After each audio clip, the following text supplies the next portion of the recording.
been taught, you've been told. Don't blink, don't run, don't turn left or turn right or look straight at the sun. My mind's going in circles, I'm trying to fight it.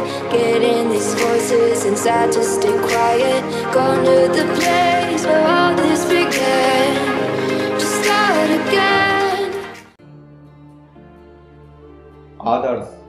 आदर्श बहुत जल्दी परंपरा बन जाते हैं और परंपरा कट्टरता में बदल जाती है। और जब कट्टरता बहुत ज़्यादा बढ़ने लगे तो कुछ लोग होते हैं जो उसे मानने से मना कर देते हैं। ऐसी परंपराओं को ठोकर मार के समाज से बाहर निकालने की कोशिश करते हैं। कुछ ऐसे ही लोगों का ग्रुप है असैसियंस क्रीड। ये क्रीड है फ्रीडम के नाम का, ये क्रीड है रोशनी की सेवा करने का, ये क्रीड है अंधेरे से लड़ने का प्रतीक। जी हाँ, मैं लेकर के आ चुका हूँ तुम्हारे लिए एक और स्टोरी वीडियो, असैसियंस क्रीड 2। तो अब जिन लोगों को नहीं पता है ना, इस गेम की स्टोरी के पहले एक मूवी आई थी लगभग आधे पौने घंटे की, जिसमें जो है इस गेम की स्टोरी को जो है सेटअप किया गया है, जिसका नाम है असैसिन्स क्रीड लिनिएज।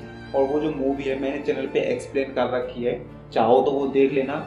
तुमको जो है इस गेम की स्टोरी काफ़ी अच्छे से समझ में आएगी। लेकिन अगर वो स्टोरी वीडियो या मूवी तुम नहीं भी देखते हो तो कोई खास बड़ी प्रॉब्लम नहीं है, क्योंकि स्टोरी जो है वैसे भी अच्छे से समझ में आएगी। लेकिन अगर तुम वो एक बार देख लो तो बहुत अच्छे से समझ में आएगी। कहने का मतलब बस ये है। लेकिन अभी फिलहाल टाइम की बर्बादी ना करते हुए शुरू करते हैं आज का ये वीडियो। गेम की स्टोरी की शुरुआत वहीं से स्टार्ट होती है जहाँ पर असैसिन्स क्रीड 1 गेम खत्म हुआ था। जी हाँ, जहाँ पर डेजमंड माइल्स को जो है अलग अलग चीज़ें दिखने लग गई थी, क्योंकि ब्लीडिंग इफेक्ट की वजह से। तुम्हें स्टोरी में आगे बताऊंगा ब्लीडिंग इफेक्ट क्या है। लेकिन एक इफेक्ट है जिसकी वजह से जो है जो डेजमंड माइल्स है उसे कई सारी चीज़ें ऐसी दिखने लगी हैं जो कि नॉर्मल आदमी को नहीं दिखती थी। अब यहाँ पर देखो ब्लीडिंग इफेक्ट समझ लो पहले, क्योंकि इस गेम में जो है बहुत काम में आने वाला है। ब्लीडिंग इफेक्ट में डेजमंड माइल्स जो है अपने जो एंसेस्टर्स थे ना, जैसे कि अल्टायर एविला आहार या फिर हुआ एजियो ऑडिटोरी द फिरेंसे, इनकी जो स्किल्स थी, इनका जो एक्सपीरियंस था, इस इफेक्ट की मदद से जो डेजमंड माइल्स था ना, वो बहुत ही रफ्तार में अपने अंदर उन्हें रिस्टोर कर सकता था। मतलब जो स्किल्स एजियो ने या अल्टायर ने सालों में जाके सीखी थी ना, उन स्किल्स को, उस एक्सपीरियंस को जो है डेजमंड कुछ हफ्तों में अपने अंदर आत्मसात कर सकता था। तो हाँ, ब्लीडिंग इफेक्ट का मतलब यही है कि अपने एंसेस्टर्स का जो एक्सपीरियंस, जो स्किल्स थी, उन्हें जो है बहुत कम टाइम में अपने अंदर समेट लेना। तो अब जब ब्लीडिंग इफेक्ट जो है तुम्हारे लिए एक्सप्लेन हो चुका है तो स्टोरी में आगे बढ़ते हैं। जैसा कि असैसिन्स क्रीड 1 की स्टोरी से ही हमें पता है कि यहाँ पर डेजमंड माइल्स को जो किडनैप करके लाया गया था। लेकिन यहाँ पर जो लूसी नाम की लड़की थी वो उसकी मदद करने लग जाती है, क्योंकि वो भी एक असैसियन ही होती है। और यहाँ पर जो लूसी है वो डेजमंड माइल्स को अपने साथ भगा करके ले जाना चाहती है, क्योंकि यहाँ पर उन दोनों की ही जान के ऊपर बहुत ही बड़ा खतरा था। लेकिन अब यहाँ पर जो डेजमंड माइल्स है उसे आखिरी बार ये जो एनिमस मशीन थी जिससे कि वो अपने पूर्वजों की यादों में झांक सकता है, उससे जुड़ने की ज़रूरत थी, क्योंकि यहाँ पर वो ऐसे ही आगे नहीं बढ़ सकते थे। उन्हें जो है अपनी रिसर्च कंटिन्यू रखनी थी, और उसको कंटिन्यू रखने के लिए उन्हें एक नया पूर्वज चाहिए था जो कि उन्हें अलग अलग एप्पल ऑफ ईडन के पीसेस को ढूंढने में मदद कर सके, जो कि डेजमंड माइल्स और लूसी को मिल भी गया था, जिसका नाम था एजियो ऑडिटोरी द फिरेंसे। Spingi! Spingi! Di nuovo! Sì, sì, brava! Did I miss it? Am I too late? Give him here. Giovanni! Shh, my love. Combatti. Listen to him. A fine set of lungs. And what shall we call him, my love? Ezio. Ezio Auditori da Firenze. जी हाँ, हमारा सबसे प्यारा असैसियन। जितने भी मैंने अब तक Assassin's creed games खेले हैं, मेनली जो है मैंने अभी तक 3 ही प्रोटैगनिस्ट को देखा, लेकिन उनमें अभी तक का मेरा बहुत ही फेवरेट जो है एजियो था। सो मेरी पर्सनल चॉइस को छोड़ो, फिलहाल स्टोरी में आगे बढ़ते हैं। यहाँ पर जो डेजमंड माइल्स है वो एजियो ऑडिटोरी से जब कनेक्ट होता है तो उसे एजियो ऑडिटोरी के बारे में जो है कुछ बातें पता लगती हैं। पहली बात जो थी वो थी कि एजियो जो है एक बहुत ही अमीर फैमिली से बिलोंग करता था, जो कि थी बैंकर्स की फैमिली।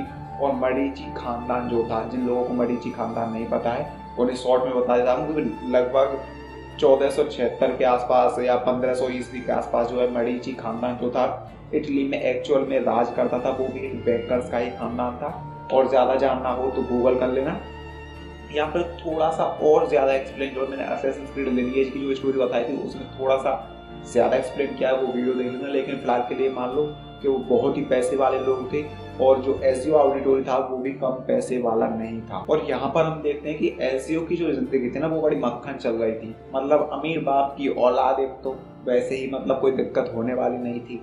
पूरा अच्छा खासा भरा पूरा परिवार प्लस एक गर्लफ्रेंड। मतलब किसी बंदे को और चाहिए क्या जिंदगी में? पैसा हो, परिवार हो, गर्लफ्रेंड हो, बाकी दुनिया जब आ। लेकिन ये उसकी जिंदगी में अब बहुत ज्यादा लंबे टाइम तक नहीं रहने वाला था।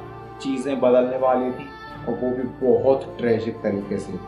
वो हम जानेंगे स्टोरी में आगे। लेकिन यहाँ पर हम देखते हैं कि जो डेजमंड माइल्स और लूसी थी उनके वहाँ से निकलने का टाइम हो जाता है और वो वहाँ से जैसे तैसे लोगों से लड़ते हुए, सिक्योरिटी से लड़ते हुए वहाँ से भाग निकलते हैं। और जो लूसी है वो डेजमंड माइल्स को अपनी एक फ्रेंड के पास लाती है जहाँ पर उन्होंने एनिमस जैसी ही दूसरी मशीन बना रखी थी जिसे बोल रहे थे वो लोग एनिमस 2.0, जिसकी मदद से अब जो डेजमंड माइल्स था वो अभी अपना जो एंसेस्टर था ना एजियो ऑडिटोरी उससे और भी ज़्यादा अच्छे से कनेक्ट हो सकता था। प्लस उसका जो ब्लीडिंग इफेक्ट था वो भी बहुत अच्छे से काम कर सकता था अभी इस वक्त, क्योंकि उन्होंने मशीन को डिज़ाइन ही इस तरीके से किया था कि जो एजियो ऑडिटोरी की जो स्किल्स थी उन्हें डेजमंड माइल्स सीख सके। अब क्योंकि लूसी जो है डेजमंड माइल्स को वहाँ से भगा करके ले आ चुकी है और उसकी जो मेमोरी एक जगह सेव थी उसे भी वहाँ से ले आ चुकी है, तो अब डेजमंड माइल्स जो है फाइनली एनिमस 2.0 के साथ जो है एजियो ऑडिटोरी से लिंक बना सकता था। अब यहाँ पर तुम लोगों के लिए बता दूँ, जो मैंने बताया था कि मडीची खानदान था इटली में उस टाइम पे, लेकिन उनसे जलने वाला एक और खानदान था पारसी फैमिली। पाजी नहीं, पारसी, ठीक है। तो वो जो खानदान था वो मडीची खानदान से जलता था। तो एक तरीके से जो है ऑडिटोरी खानदान और मडीची खानदान जो है एक ही थे, पारसी खानदान अलग था। तो उनमें जो है थोड़ी मोड़ी कभी कभार चल जाती थी लेकिन बहुत ज़्यादा नहीं। लेकिन ये थी भाई साहब राजनीति, और राजनीति में कब क्या हो जाए कुछ नहीं कह सकते। और इसके जो बीच की स्टोरी है मैं तुम लोगों के लिए रिकमेंड करूँगा, अगर अच्छे से समझनी है असैसिन्स क्रीड लिनिएज की जो है मैंने स्टोरी एक्सप्लेन कर रखी है तुम लोगों के लिए, तो वो जा करके देख लो, बहुत अच्छे से समझ में आएगी। लेकिन अभी हम जो है स्टोरी में आगे बढ़ते हैं। एक दिन जो है एजियो बाहर से जब अपने घर पे आता है तो वो पाता है कि उसके ना तो मम्मी, ना ही पापा, ना ही चाचा तो फिर दिखाई नहीं था गेम में, ना ही उसके भाई जो थे घर पे थे। तभी उनके घर में जो काम करने वाली एक लेडी थी वो बताती है कि कुछ सोल्जर्स आकर के तुम्हारे पिताजी और तुम्हारे भाइयों को यहाँ से ले जा चुके हैं। लेकिन वो लेडी उसे ये भी बताती है कि तुम्हारी माँ और तुम्हारी बहन जो है वो एक दूसरी जगह पर सेफ हैं। अब ये बात जानने के बाद भाई साहब एजियो का हो जाता है दिमाग खराब कि आखिर मेरे पिता को, मेरे भाई को वो लोग यहाँ पर क्यों ले गए हैं, उनकी क्या गलती थी। अब तुम लोगों के लिए बता दूं, जियोवानी ऑडिटोरी जो कि एजियो ऑडिटोरी का पिता था वो भी एक असैसिन ही था और वो किसी और मिशन पे काम कर रहा था, किसी और कॉन्स्पिरेसी को जो है रिवील करने वाला था वो दुनिया के सामने। लेकिन उसी से डर करके कुछ उसके दोस्तों ने ही उसे धोखा दे दिया, जिस वजह से वो वहाँ पर पकड़ा गया था, टेम्पलार्स की कैद में पहुँच चुका था। अब यहाँ पर जो एजियो ऑडिटोरी था वो चुपके से जो है अपने पिता के पास पहुँच जाता है, जहाँ पर उसके पिता को जो है कैदी बना करके रखा गया था। उसका पिता जो है वहाँ पर एजियो को बताता है कि तुम घर पे जाओ और घर पे जो है एक सीक्रेट रूम है जिसमें तुम्हें एक बक्सा मिलेगा और उस बक्से में जो भी कुछ मिले उसे उठा लेना। तुम्हें बहुत सी चीज़ें अजीब लगेंगी लेकिन सब उठा लेना, और वहाँ पर जो लेटर मिले उसे मेरे दोस्त के पास ले आना। अब जिन लोगों ने असैसिन्स क्रीड लिनिएज की स्टोरी देखी होगी वो लोग समझ गए होंगे कि वो दोस्त कौन था। जी हाँ, उबेर्तो अल्बर्टी। अब वो लोग ये भी समझ गए होंगे जिन्होंने ये स्टोरी देखी थी कि उबेर्तो अल्बर्टी उसका दोस्त कतई भी नहीं था, एक नंबर का बकचोद था और वो बकचोदी करेगा गेम में। देखना स्टोरी में आ रही। तो जैसे कि एजियो के पिता जियोवानी ऑडिटोरी ने उसे बोला था, एजियो बिल्कुल वैसा ही करता है। वो वहाँ पर घर जाता है, उस सीक्रेट कमरे में घुसता है जहाँ पर वो एक बक्से को खोल के देखता है तो उसे अपने पिता के असैसिन्स वाले कपड़े मिल जाते हैं।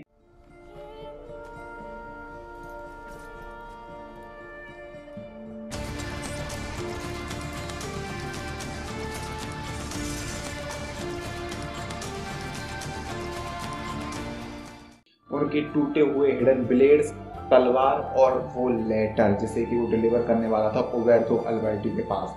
जैसा कि जियोवानी ने एजियो को बोला था करने के लिए, एजियो बिल्कुल वैसा ही करता है। वो जो लेटर था उसे उबेर्तो अल्बर्टी के लिए दे देता है। और यहाँ पर जो उबेर्तो अल्बर्टी था वो एजियो से वादा करता है कि मैं तुम्हारी फैमिली को जो है इस सब झमेले से बाहर निकाल दूंगा। लेकिन हम सभी जानते हैं कि वो केवल एक झूठ था, बल्कि ये जो उबेर्तो अल्बर्टी था ये एक बहुत ही बड़े विलन रोड्रिगो बोर्जिया से मिला हुआ था। जी हाँ, ये जो है गेम की शुरुआत से ही रोड्रिगो बोर्जिया से मिला हुआ था। इसी वजह से वो लेटर को गायब कर देता है और एजियो के पिता और उसके 2 भाइयों को उसी के आंखों के सामने वहीं फांसी दे देता है, वो भी एक गद्दार की मौत। Traitor Uberto and one of them! You may take our lives this day, but we will have yours in return, I swear! We will! Father! There! Grab the boy! He's one of them! I'll kill you for what you've done! Guards! अब यहाँ पर जो AJIO है वो अपनी family, अपने पिता, अपने भाइयों को बचाने के लिए बहुत ज़्यादा कुछ नहीं कर पाता है। क्यों? क्योंकि इस गेम में जो उसकी एज थी इस पॉइंट पे वो थी 17 साल और ना ही उसके पास कोई ट्रेनिंग थी, ना ही कोई साथी। इसलिए जो एजियो है उसको वहाँ से भागना पड़ जाता है और भाग करके वो अपनी माँ और बहन के पास आकर के रुकता है, जो कि बचे हुए मेंबर्स थे उसकी फैमिली के। लेकिन उसकी माँ और बहन जो थी एक ब्रोथल में रुके हुए थे जिसको कि चलाती थी पाओला नाम की औरत। और यहाँ पर जो पाओला है वो एजियो ऑडिटोरी की मदद करना चाहती थी। अब वो क्यों करना चाहती थी वो गेम में आगे चल के पता लग जाएगा तुम्हें। लेकिन यहाँ पर जो पाओला है वो एजियो से पूछते है कि आखिर तुम करना क्या चाहते हो, तो एजियो सीधा सीधा बोल देता मैं उबेर्तो अल्बर्टी की जान लेना चाहता हूँ। यहाँ पर जो पाओला है वो कहती है कि तू कोई हत्यारा नहीं है, लेकिन मैं तुझे एक हत्यारा बना जरूर सकती हूँ। इसलिए जो पाओला है एजियो को छुपना और मतलब अगर भीड़ भी हो रही हो ना तो उधर कैसे छुपना है सबकी नज़रों से, वो चीज़ें सिखाती है। और उसके जो हिडन ब्लेड्स हैं उन्हें भी ठीक करवाती है, क्योंकि वो जो हिडन ब्लेड्स थे वो टूट चुके थे उसके पिता के यूज में आते आते। और उन हिडन ब्लेड्स को जो है सही करता है लियोनार्डो दी विंसी। हाँ, उसको भी इस गेम में लिया गया है। सो लियोनार्डो दी विंसी जो है उन हिडन ब्लेड्स को जो है ठीक कर देता है, जिनका इस्तेमाल एजियो ऑडिटोरी करता है अपने पहले किल में जो था उबेर्तो अल्बर्टी का। और एजियो उबेर्तो को भरे बाजार मार देता है।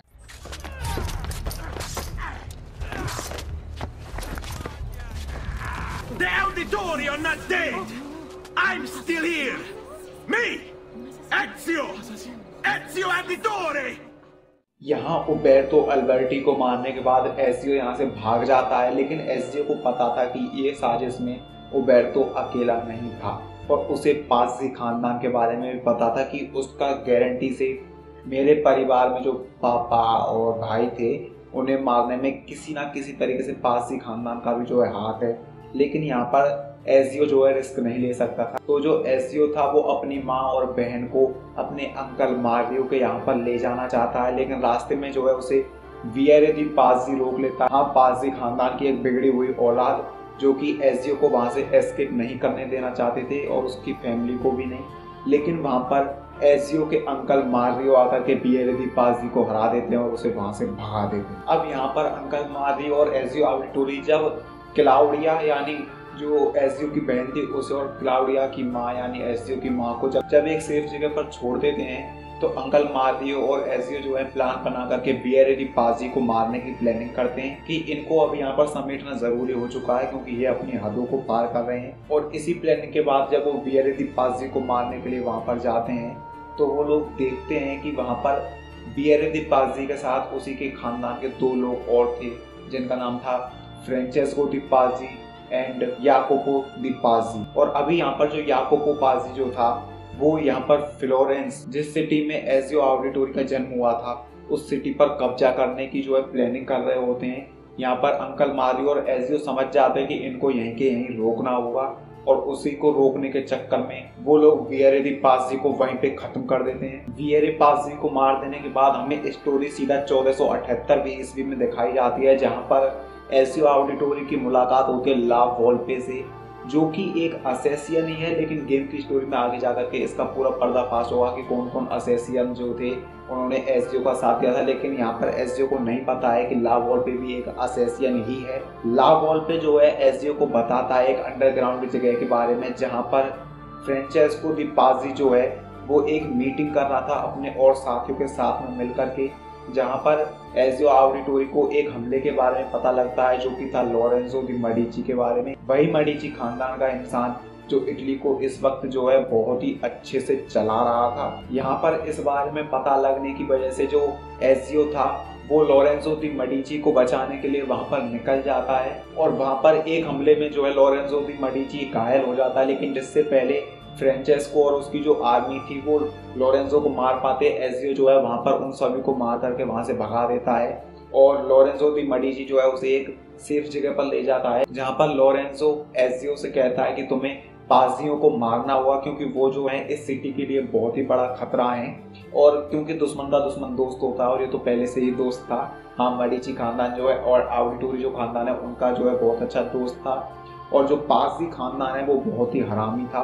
तो यहाँ पर जो लोरेंजो दी मेडिची है वो एजियो से कहता है कि तुम्हें इन पाजियों का कहानी खत्म करनी होगी वरना ये सब कुछ खत्म कर देंगे, जिस वजह से यहाँ पर जो एजियो ऑडिटोरी है वो फ्रेंचेस्को दी पाजी के पीछे पड़ जाता है नहा धो करके और उसे एक जगह पकड़ के मार भी देता है और उसे नंगा करके भरे बाजार लटका देता है।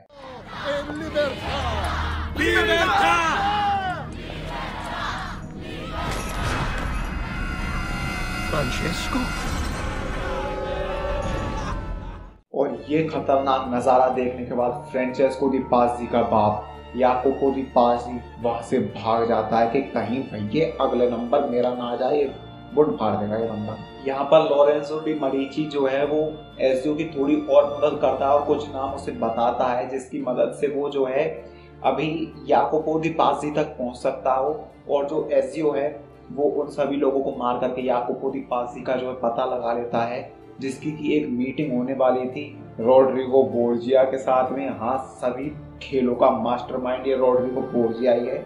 अभी तक एजियो के खानदान के साथ जो कुछ भी बुरा हुआ है, एजियो जो है याकोपो दी पाजी का जो है पीछा करता है उस मीटिंग में, जहाँ पर रोड्रिगो बोर्जिया याकोपो को चाकू मार करके वहीं पे खत्म कर देता है।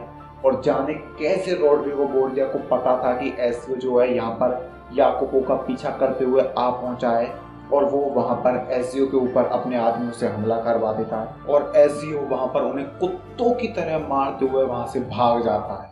So if you release me, I will spare your lives.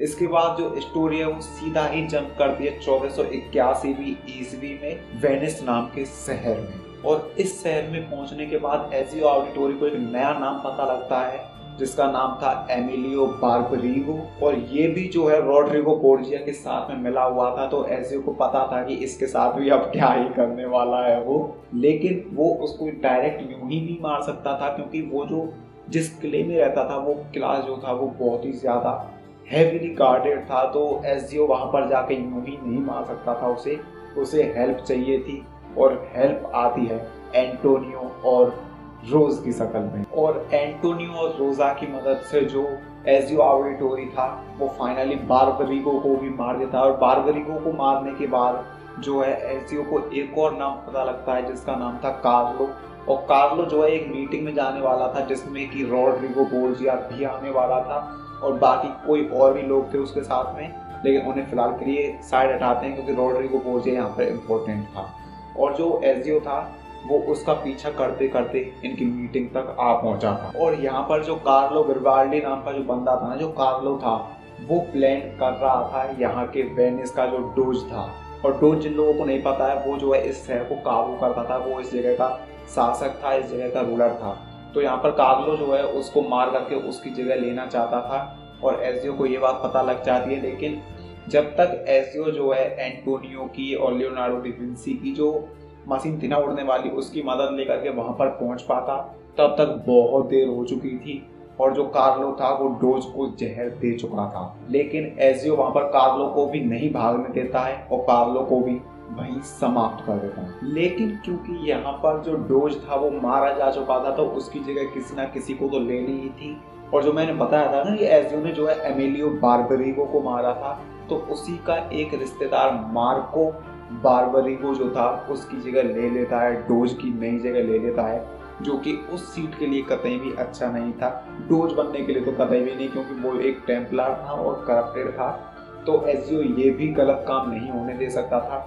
इसलिए जो एजियो है एक मेले में जो है मिल जाता है, जहाँ पर वो भीड़ में मिल करके मार्को के स्पीच देने का इंतजार करता है। और जैसे ही मार्को वहाँ पर स्पीच देना शुरू करता है, एजियो उसकी कहानी खत्म कर देता है। और अभी जब एजियो ने जो है बार्बरिगो जो खानदान था उसको बस खत्म ही कर दिया था, तो लास्ट में बचा था बस सिल्वियो बार्बरिगो, जो कि अभी सिटी को चलाने के सपने देख रहा था। लेकिन यहाँ पर जो है एजियो बार्थोलोमियो, जो भी है प्रोनाउंसिएशन ऊपर नीचे तुम देख लेना, मैं स्क्रीन पे जो है नाम लिख करके दे दूंगा, क्योंकि बार्थोलोमियो मेरे को कुछ भी समझ में नहीं आ रहा कि इसका नाम क्या है।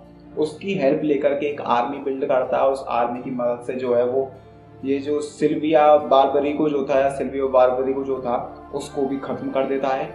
और उसे वहां पर पता लगता है कि जो टेम्पलार्स थे वो साइप्रस नाम की जगह के पीछे पड़े हुए थे। अब यहाँ पर टेम्पलर साइप्रस के बारे में क्यों जानना चाहते थे, या फिर उन्हें ऐसा क्या ही मिल जाना था उस जगह पर, ये चीज जानने के लिए एजियो को बहुत लंबा इंतजार करना था।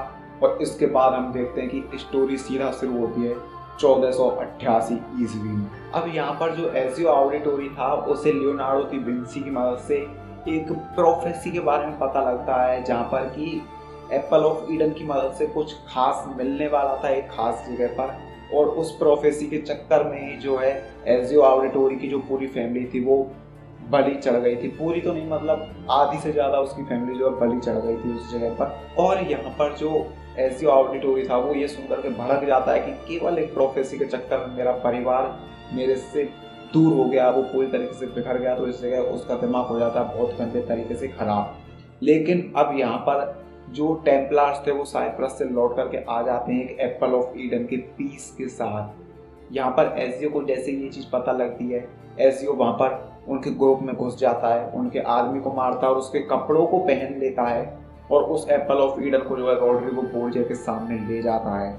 और वहाँ पर बचे कुछ गार्ड्स को मार कर रॉड्रिगो बोर्जिया से कहता है कि आखिर तुझे क्या ही चाहिए। यहाँ पर किसी प्रॉफिट के बारे में भी बात हो रही थी कि वो एप्पल ऑफ ईडन की मदद से जो है वो उस खास रूम में, उस खास वॉल्ट में जो है एंटर हो सकता है।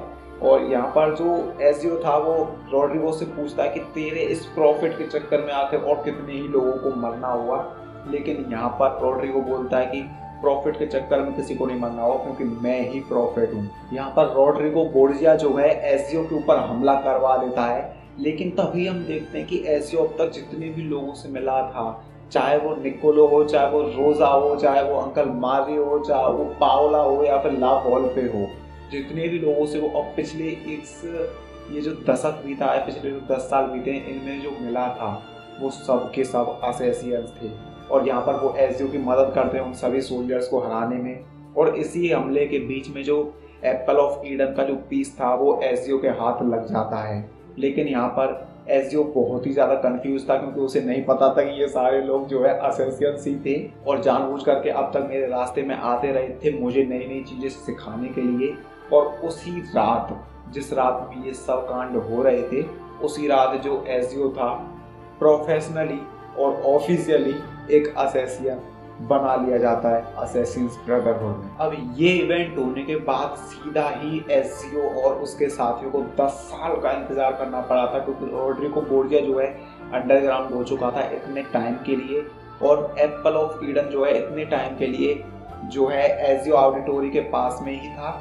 और यहाँ पर 10 साल के बाद वो लोग फिर से तैयार होते हैं रॉड्रिगो बोर्जिया के प्लान के बारे में जानने के लिए, क्योंकि 10 साल बाद फाइनली रॉड्रिगो बोर्जिया उनके सामने आता है, जो कि रोम का इस वक्त पोप बन चुका था। और पोप भी एक तरीके से तुम रूलर या शासक मान सकते हो उस जगह का, या फिर जो भी हो, पोप का मतलब कुछ ऐसा ही आएगा। किसी एक खास पद के लिए जो है पोप नाम जो है वह दिया जाता था। जैसे हमारे यहाँ किसी शासक को राजा बोल देते थे, ऐसे उस जगह पर कोई मतलब एक होती होगी कोई पोजीशन जिसको वो लोग पोप बोल देते थे। और रॉड्रिगो बोर्जिया जो था अभी रोम का पोप बन चुका था। लेकिन यहाँ पर जो एजियो था उसने एक खास तरीके के कोडेक्स पेजेस को इकट्ठा कर करके एक नक्शा बनाया था, जिसमें उसे पता लगता है कि जिस वॉल्ट को वो लोग ढूंढना चाहते थे, जिस वॉल्ट के बारे में अभी तक बात हो रही थी, जो प्रोफेसी थी कि वहाँ पर प्रॉफिट जाएगा, एक खास वॉल्ट को खोलेगा और उसमें कुछ खास इंफॉर्मेशन होगी, तो वो जो जगह थी ना उस मैप में दिखती है कि वो भी रोम में ही है। और इसी वजह से जो रोड्रिगो बोर्जिया था वो रोम का पोप वहाँ पर बन चुका था। अब यहाँ पर स्टोरी में आगे बढ़ने से पहले तुम लोगों के लिए बता दूं कि वो जो वॉल्ट था, वो जो प्रोफेसी हुई थी जिसके बारे में, जो कि प्रॉफिट वगैरह का जो भी लफड़ा चल रहा था, उस वॉल्ट को खोलने के लिए दो चीजें चाहिए थी। एक तो एप्पल ऑफ ईडन का पीस और दूसरा था स्टाफ ऑफ पेपल या PayPal of staff of PayPal होगा, ठीक है। तो वो दो चीज जो है उस वॉल्ट को खोलने के लिए जरूरत थी, जिनमें से एप्पल ऑफ ईडन जो था वो था एजियो ऑडिटोरी के पास और पेपल ऑफ स्टाफ जो थी वो थी रोड्रिगो बोर्जिया के पास। तो बिना इनमें से कोई भी एक दूसरे से लड़े उस वॉल्ट को कतई भी नहीं खोल सकता था। और यहाँ पर एजियो को जैसे ही पता लगता है कि जो रोड्रिगो बोर्जिया है वो रोम का पोप बन चुका है और अभी वो जो है कुछ बड़ा कांड करने के चक्कर में, तो एजियो जो है सीधा ही रोड्रिगो बोर्जिया पर हमला करने के लिए चला जाता है और वहाँ पर रोड्रिगो बोर्जिया से लड़ता है। उस लड़ाई में एजियो जो है रोड्रिगो बोर्जिया को बहुत ही गंदे तरीके से मारने वाला था, लेकिन एजियो ने जो है एप्पल ऑफ ईडन का इस्तेमाल करना इन 10 सालों में कतई भी नहीं सीखा था, क्योंकि उसे मालूम था कि एप्पल ऑफ ईडन जिसके भी हाथ में रहेगा ये उसको करप्ट करेगा और इतनी ताकत किसी एक इंसान के हाथ में नहीं होनी चाहिए। लेकिन ऑन दी अदर हैंड जो रोड्रिगो बोर्जिया था वो था एक नंबर का हरामी, और वो पेपल ऑफ स्टाफ जो थी या स्टाफ ऑफ पेपल जो भी थी वो क्योंकि मैं अभी तक कंफ्यूज हूँ उसके नाम के बारे में, तो उसका इस्तेमाल करना जो है रोड्रिगो बोर्जिया ने खूब भरपूर सीखा था और उसी की पावर की मदद से जो है वो एजियो को वहाँ पर हरा देता है और उसे घायल करके वो उस वॉल्ट के रास्ते पर निकल जाता है। लेकिन एजियो इतनी ज़्यादा जल्दी हार मारने वालों में से नहीं था। वो जो है रोड्रिगो बोर्जिया का फिर से पीछा करता है और वो देखता है कि रोड्रिगो बोर्जिया उस वॉल्ट को खोल ही नहीं पा रहा था, क्योंकि वो प्रॉफिट था ही नहीं, वो उस वॉल्ट को खोल ही नहीं सकता था। वहाँ पर घायल होने के बावजूद भी एजियो ऑडिटोरी रोड्रिगो से लड़ता है और उसे वहीं पर पड़ा हुआ छोड़ देता है। रोड्रिगो उसे कहता है कि मुझे मार दे, लेकिन एजियो जो है उसके ऊपर दया खा जाता है कि रहने दे बच्चे, तेरी जान नहीं लेनी, ऐसे फालतू जान हम नहीं लेते, ठीक है। सो वहाँ पर एजियो जो था वही था असली प्रॉफिट और वो उस वॉल्ट को खोल करके अंदर चला जाता है। और उस वॉल्ट में घुसने के बाद एजियो को एक बहुत ही खतरनाक बात पता लगती है कि इंसानों से पहले भी इस पृथ्वी पर एक एडवांस जो थी, एक तरीके से स्पीसीज बोल सकते हो, जो कि इंसानों से कहीं गुना ज़्यादा एडवांस थी, वो यहाँ पर रहा करती थी और उन्होंने ही इंसानों को बनाया था। हाँ, इस गेम के यूनिवर्स के हिसाब से इंसान पैदा नहीं हुए थे, इवॉल्व नहीं हुए थे, उन्हें इन्हीं पुरानी जो सभ्यता थी इन्होंने ही बनाया था। और बनाया क्यों था? क्योंकि इन्हें गुलामों की ज़रूरत थी और उन्होंने इंसानों को गुलाम रखने के लिए ही बनाया था। लेकिन तभी वहाँ पर जो दो बंदे थे या एक बंदा एक बंदी बोल सकते हो तुम, वो वहाँ से भाग जाते हैं। लेकिन तभी वहाँ पर जो है एक प्रलय आ जाती है, एक क्या बोलते हैं उसे, ब्रह्मांड के तौर पे, मतलब जैसे डायनासोर खत्म हुए थे ना उस तरीके से जो है प्रलय आ जाती है पृथ्वी पर, जिसकी वजह से वो जो सारे एडवांस वाले जो बंदे थे ना, जो एडवांस सभ्यता थी, वो वहाँ पर खत्म हो जाती है और इंसान बचते हैं जो कि आगे बढ़े और उन्होंने फिर से एक नई सभ्यता बनाई थी। हाँ, वो हमें गेम में आगे चल के पता लगता है कि ये जो मिनर्वा नाम की ये जो होलोग्राम थी, जैसे कि एजियो भगवान समझ रहा था, जो कि भगवान नहीं था, वो जो है ना कि एजियो से बल्कि एजियो के थ्रू डेजमंड माइल से जो है कांटेक्ट करने की कोशिश कर रही थी, क्योंकि डेजमंड माइल से वो डायरेक्ट कांटेक्ट नहीं कर सकती थी, तो वो एजियो के थ्रू ही डेजमंड माइल से वहाँ पर कांटेक्ट करती है। और यहाँ पर हमें पता लगता है कि अल्टायर्स को अलग हटाओ, असैसिन्स को अलग हटाओ, सबसे इम्पोर्टेंट है यहाँ पर डेजमंड माइल्स, क्योंकि जो मिनर्वा नाम का वो जो होलोग्राम था वो डेजमंड माइल्स को बताता है कि फिर से एक इसी तरीके की प्रलय आने वाली है और तुम्हें उसे रोकना होगा। लेकिन डेजमंड माइल्स वहाँ पर बहुत ज़्यादा कुछ समझ पाता है, तभी वहाँ पर वो जो है एजियो की ज़िंदगी में से वहाँ से वो होलोग्राम्स गायब हो जाते हैं। इसका मतलब डेजमंड माइल्स भी इससे ज़्यादा वो नहीं जान सकता था वहाँ पर, इसलिए डेजमंड माइल्स जो है एनिमस मशीन से उठ जाता है और तब उसे पता लगता है कि टेम्पलार्स ने जो उनके ऊपर हमला कर दिया है। लेकिन गेस व्हाट, इस टाइम तक डेजमंड मायर्स एसजीओ की सारी कलाकारियां सीख चुका था कि कैसे लोगों की जान लेते हैं। तो तुम्हें लगता है वो सच में डेजमंड का कुछ उखाड़ सकते थे? डेजमंड मायर्स जाता है और वहां पर उन सभी ये जो टेम्पलर्स आए थे उनको ठिकाने लगाना शुरू कर देता है, और तभी उनका जो लीडर था जिसने कि असैसिन्स क्रीड 1 में डेजमंड मायर्स को जो है किडनैप किया था, वो वहां से जान छुड़ा करके भाग जाता है। और यहाँ पर क्योंकि अब ये जो जगह थी कॉम्प्रोमाइज हो चुकी थी, इस जगह के बारे में टेम्पलर्स को पता लग चुका था, तो वो लोग यहाँ पर नहीं रुक सकते थे, इसलिए डेजमंड मायर्स और उसकी टीम जो है यहाँ से इस जगह को छोड़ करके निकल जाते हैं। सो ये थी असैसिन्स क्रीड 2 गेम की स्टोरी। और इस स्टोरी को एक्सप्लेन करने में पता है स्टोरी में सनों का मतलब ईस्वियों का और तारीखों का बहुत लफड़ा था, मानता हूँ मैं, लेकिन उसने मेरे को दिक्कत नहीं दी। इस गेम में जो सबसे ज़्यादा दिक्कत पता है मेरे को किस चीज़ से आई थी? वो थी इस गेम के कैरेक्टर्स के नाम याकोपो डी पाजी, फ्रेंचेस्को डी पाजी, वियर डी पाजी और क्या था लॉरेंजो डी मेडिची और उबेर्तो अल्बर्टी। इस तरीके से जो नाम थे ना, इन्होंने भाई साहब मेरी जीभ में लिटरली 10-12 गांठें लगा दी हैं। मैंने वीडियो के बीच में जीभ को जो सुलझाया है, गांठें खोली हैं अपनी जीभ में से। लेकिन ठीक है, बकचोदी को साइड करते हैं। ये थी असैसिन्स क्रीड 2 गेम की स्टोरी, और अभी कोई भी कंफ्यूजन नहीं रह गया हुआ, क्योंकि इस गेम की जब मतलब गेम को प्ले करते हैं तो इस गेम में इतने अजीब अजीब नाम आते हैं कि हम खुद भूल जाते हैं कि अभी किसको मारने आए थे, किसको मार के जा रहे हैं, समझ में कुछ आ नहीं रहा है। सो वो जो भी कन्फ्यूजन थे वो अभी इस वीडियो से तुम्हारे दूर हो चुके होंगे। और हाँ, Assassin's creed brotherhood and Assassin's creed revelations की कहानी की यहाँ पर आना के लिए तैयार है, लेकिन उसमें जो है 2-3 दिन में टाइम लगेगा, क्योंकि इस वीडियो को बनाऊंगा, एडिट करूंगा, अपलोड करूंगा, 2 दिन तो लग ही जाने तभी तो मैं अगली वीडियो रिकॉर्ड करूंगा। सो हाँ, उस वीडियो में जो है 2-3 दिन का टाइम लग जाएगा, सो उसका इंतजार करना। लेकिन फिलहाल के लिए इस स्टोरी में था इतना ही। मैं मिलता हूँ किसी और गेम की स्टोरी, किसी और गेम के रोस्ट, किसी अलग ही टॉपिक पर बात करते हुए। तब तक के लिए अपना ख्याल रखना, अपने अपनों को ख्याल रखना मेरी तरफ से। टाटा।